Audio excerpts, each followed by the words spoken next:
71 years old and I'm feeling it right now. This is why I'm perching on a chair. Well, I think it's really wonderful that this show is taking place. And in fact, that this building and this institution exists. You know, it's impressive for a little town like Norfolk to have a, did I just say Norfolk? Norfolk. Yeah. I know the story of how that happened. Yeah, I think I said it pretty much the way you would say the one in Virginia. Right. Anyway, this is my second time to this town and my second time to this building. One of my students at Hastings College came from Norfolk. And I think her folks still live here. Bill Gustafson and Barb Gustafson. Yeah, their daughter Nicole was one of my best students ever. She's now a successful illustrator and artist out in Portland, I believe it is. Well, when Dustin invited me to do this, he asked me if I would come today and speak some about judging. So I'll tell you a little bit about judging. It's kind of a tricky business. Do you ever wonder how long it takes to judge a show like this? Well, I can tell you it took a flight from London to Miami. That's how long it took. I was in Ireland when I received all the images for the show. And we were on a pretty tight production schedule for this, so I saved that job for my transatlantic flight. A little more interesting than watching reruns on the back of the seat. And the next day, I got my notes out. I did take individual notes about each artist and reviewed the whole thing once and made sure that I thought that my decisions were okay. And then I sent my decisions to Dustin. We started out with upwards of about 150 works, I think. So the goal that Dustin had given me was to get about 30. And I did that. I got it down to exactly 30. And the next morning after coffee, I just couldn't leave 2 more out. But how many of you are exhibitors in this show? Could you just raise your hands up really high? Wow, that's wonderful. Can we have a hand for those people?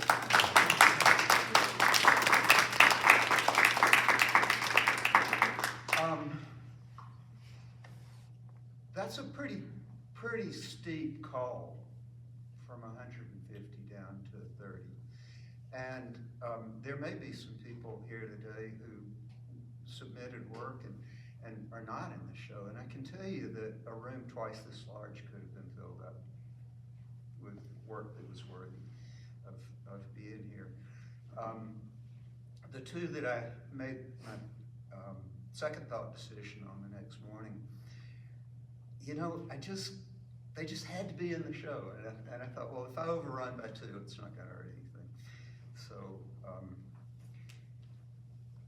I like to, since I'm an art teacher, I spend a lot of time making distinctions about art, trying to help people see what the best aspect of their work is, and you know what part is cliche, and you know what part do you need to be rid of, and what part do you try to foster.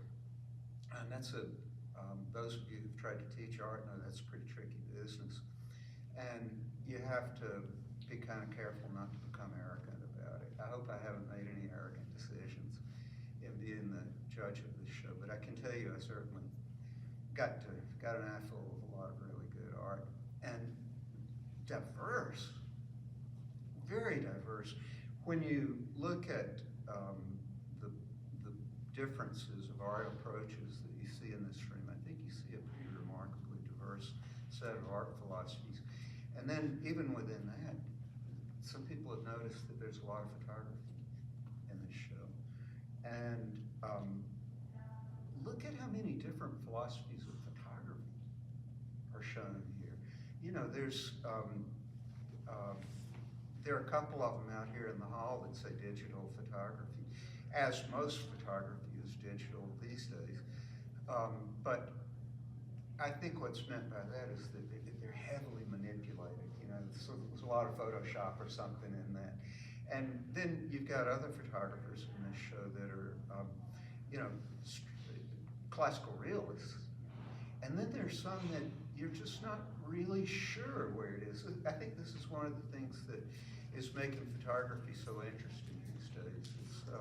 It's a malleable art form. So for instance, this double sun over here, you know, what was the original image that went in the camera? I'm just really not sure. You know, but I think it's a really interesting photograph. Let's see. I guess I sort of wanted to say some other things about my thinking when I was selecting work. There's no point in denying that judgment about artwork is subjective, very subjective. And you know, I tell my students that one judge's opinion is not what you want to base your career on. So when I was younger, you know, and I was developing my career, I sent my work to juried shows all over the world. And back in those days, we made 35mm slides, and there were a lot of trouble to produce, you know, and then get them duplicated. And so I usually had about 8 or 10 that I would send around to the various art shows that I wanted to get into. And so it'd be the same ones that were going all over the world. Reject letter, reject letter, reject letter, best of show, right? They're the same images. So whether that is because the judge had an argument with her husband before breakfast, or who knows? Who knows? And I have no doubt that you know, there just simply is no rule, I think, about what's good and what's bad. I just tried to respond as wholly as I could, and look for things that surprised me, particularly. I think that's one of the strongest magnets for me if I'm surprised. And you know, a guy of my age who's been teaching as long as I have, it may be getting harder and harder to surprise me. But I did find some surprises in this. Oh, one more thing I wanted to say about subjective. So I was just talking to this artist a few minutes ago, Jamie Vogel, and those two paintings kind of reminded me of a strong memory. I was with my godson at the Joslyn Museum of Art in Lincoln, and we were standing in front of a little Milton Avery painting that was about this big, and it's very possibly my favorite thing that Sheldon shows. And my godson had never seen it before, and he turned to me and said, well, I'd like to know if there's anybody who thinks this is the best thing in the museum. And I said, well, you know, you might find somebody who does think that. But those paintings right there really put me in the mind of Milton Avery and that generation of American painters who sort of brought modernism to America. You know, George O'Keeffe, that's kind of the line of art that I'm talking. But so there's another little comment about subjectivity, right? And that's just part of the nature of art.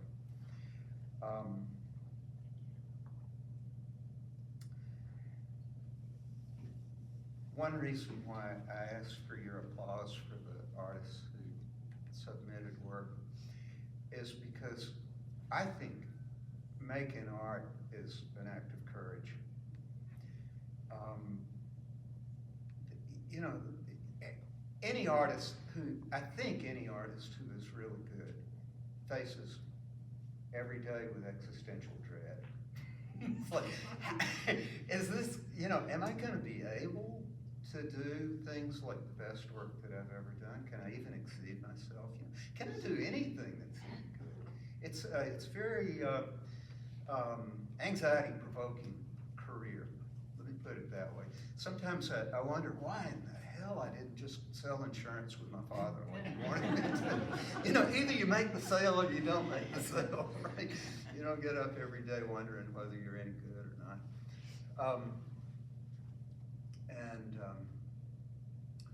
Then there's a second great act of courage, and that is putting your artwork out to the public.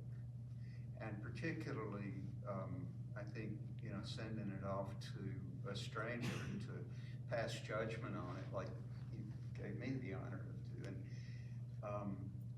So you have my highest respect for the fact that you're making art and that you're putting it out there and letting people respond to it. You know, I'm an artist because I believe what I'm about to say, and that is that I think that the artists who are doing good work are giving birth to the consciousness that shapes our time. I think that that's what's going on, is that they're trying to take vaporous thoughts that we're all kind of sharing right now, but nobody's giving it form, kind of compress that gas into something that is concrete, and we can actually get it out in front of us. And it helps us to decide what this world is all about. I mean, as an art historian, I'll give you this example. You know probably that landscape painting is a pretty new form of art. It's, in the Italian Renaissance or before, landscape was thought of as the place where stuff happens. You know, interactions between man and God, you know, or battles, or, you know, whatever your story you're trying to tell. And it wasn't until really hundreds of years later that artists started to think about landscape as being its own category of art. Well, it happens to coincide with the Industrial Revolution. You know? I mean, you know, it's sort of, you don't get thirsty until the well begins to run dry, you know, and it came to the point in Europe where you could hardly go anywhere without seeing some kind of great mark of the hand of man, you know? And I think that's when people started thinking of landscape as an art form, you know, making it a separate art form. So that's what I meant by that. I think that that case, that's where we learn to think of nature differently. You know, like John Muir, the founder of the Sierra Clubs, in wildness is the preservation of mankind. You know, I think that very moment was when that thought was beginning to gain eminence. That's why we began to have art that looked like that. That was a case where I think the artists were helping us come to our conclusions about what we think about this world. Now, I'm going to quote the great blues musician Lightnin' Hopkins, who said, I ain't here to explain my music. My music's here to explain me. And so I'm really happy that I was given a chance to show some of my work back there in the back, because you artists deserve to know who your judge is, you know, and that's the story of me back there, what I'm doing right now. Now, I have to ask my terrific friend here, Lydia, may I touch the art? No. That, can I touch those? No.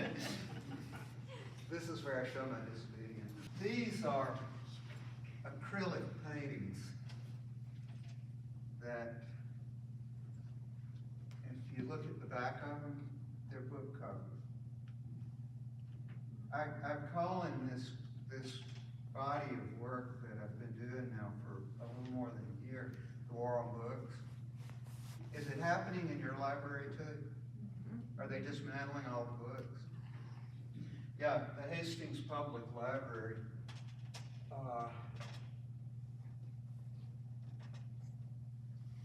expanded their building and reduced their collection. That's what's happening. It's like books printed on paper have become thought of as obsolete, you know.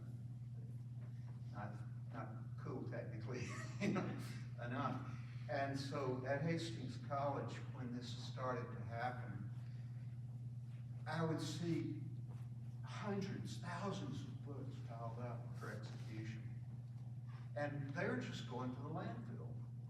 A lot of those were books that I collected, you know. It's like, in all that time at Hastings College, you know, I made recommendations and they buy things. We had the most fabulous art book collection you can imagine. I think we had the most complete collection of books about pre-Columbian America in the state of Nebraska. And, you know, all just gone. Well, it was breaking my heart. You know, it just really was breaking my heart. And I had friends that worked in the library, and so I would go down, they'd give me any book I wanted.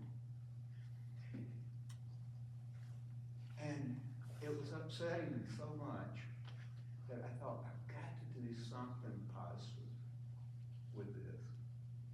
And what they were doing was they cut the paper binding so that they got the paper filling out of the book.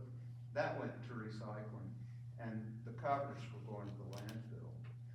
So one day I picked up one of those empty covers and I just folded it, and I thought, it only just takes a little bit of glue, and this is a canvas. You know, it's good fabric, it's buckram, you know, it's very similar to what we paint on as artists.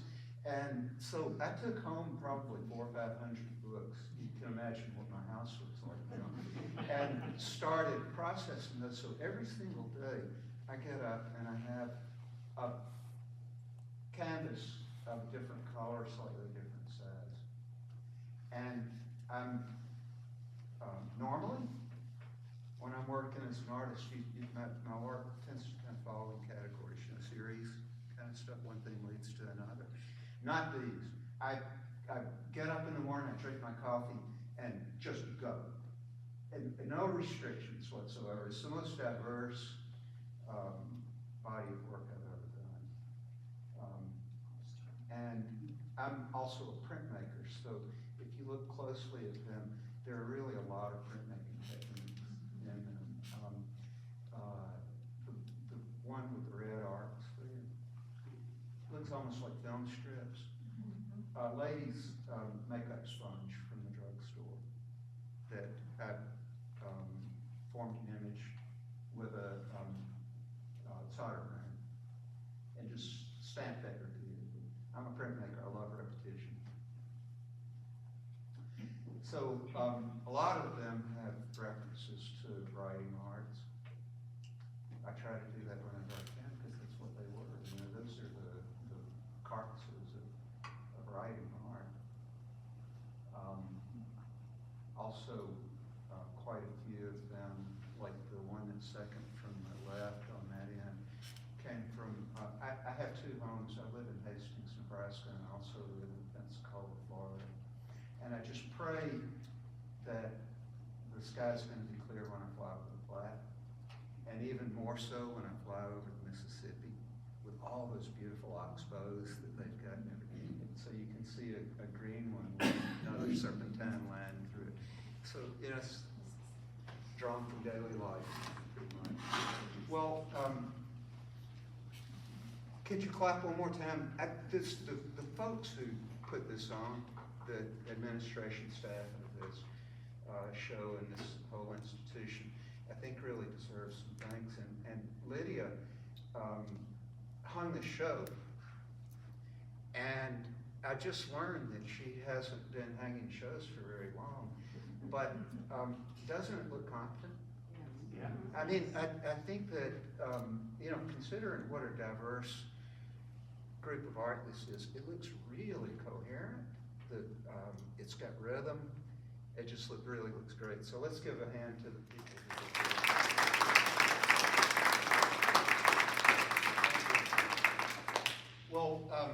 is going to help me now, and we're going to give some prizes. We have 3 prizes to give. So there's we'll start with the one that we call second, then we'll go to first, and then we'll go to best of show, okay? Do you feel like taking a walk? Brad was the one who was named to first place. So he's not here, I guess.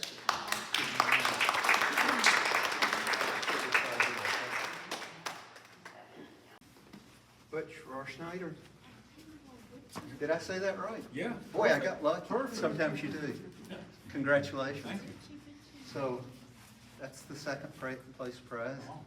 Okay, so good example, isn't it, of how diverse the approaches to photography are that are here.